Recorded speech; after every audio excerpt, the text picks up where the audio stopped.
Newsroom. This is an OU update. I'm Jenny Carlson here with Jason Kersey. Jason, it's official, another 11 o'clock start for OU. Seems like the Sooners cannot catch a break with the 11 o'clock kickoffs. This one, though, announced Monday, not a home game. It's OU Texas being at 11. And obviously the 11 o'clock starts have drawn something of a tidal wave of disdain from OU fans being at home, but not being a home game.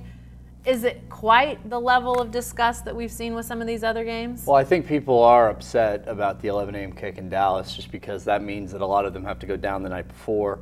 That just costs them more money in terms of hotel room and all of that. Plus, it makes it tougher for them to sort of enjoy the fare before the game. After the game, it's a little bit harder to do that because you're tired.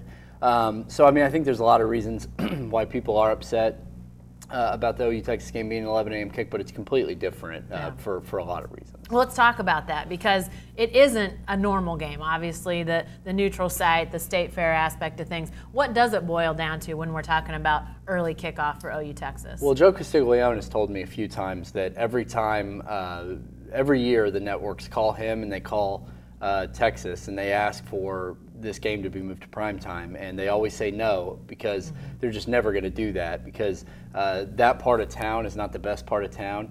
You have the state fair going on, so there's thousands of people there who have been drinking all day and may be OU and Texas fans but weren't at the game.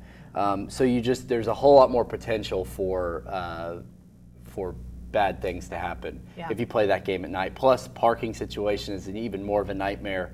I think they'd actually prefer to play it at 2:30, but they can't do that because that's not a national window, and this game draws a national audience. And so the only time ESPN, ABC can do it is 11 a.m. Yeah, so they've kind of gotten pigeonholed. It's either going to be 11 or 2:30, unless, I mean, that's just not going to change, is it? It's got to be one of those two windows at this point. No, as long as the game stays at the Cotton Bowl, this game will be at 11 or 2:30, and it will almost always be at 11 because there will always be a national audience for it. There's just interest in these two programs, and it has to be that window. Okay, thanks, Jason. Be sure to stay with the best coverage team anywhere at newsok.com and every day in the Oklahoman.